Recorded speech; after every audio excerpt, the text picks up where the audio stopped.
Om breuke te maal, of dan soos hulle dit hier stel, te vermenigvuldig, is van die maklikste bewerkings wat jy kan doen met breuke. Want jy moet letterlik die 3 stappe net so toepas. En die 3 stappe is, maal bo die lyn, maal onder die lyn, en kyk of jy kan vereenvoudig.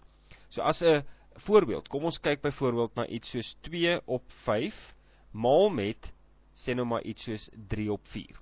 Nou al wat jy dan hoef te doen, is om bo die lyn te maal, 2 maal 3 is 6, maal onder die lyn, 5 maal 4 is 20, en kyk of jy nou kan vereenvoudig.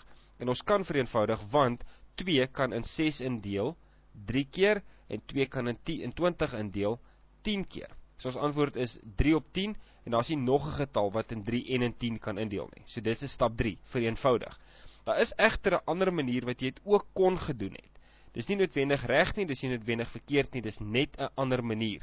Jy kon van die begin af gesê het, maar wag 'n bietjie, 2 gaan in homself in 1 keer, en onder die lyn en daardie 4 in 2 keer. Jy mag bo en onder die lyn uitkanselleer as jy enigstens dit kan doen, en dan is jy terug by maal bo die lyn en maal onder die lyn. So 1 maal met 3 is 3, 5 maal met 2 is 10, en ons kry presies dieselfde breuk as wat ons daar gehad het, 3 op 10.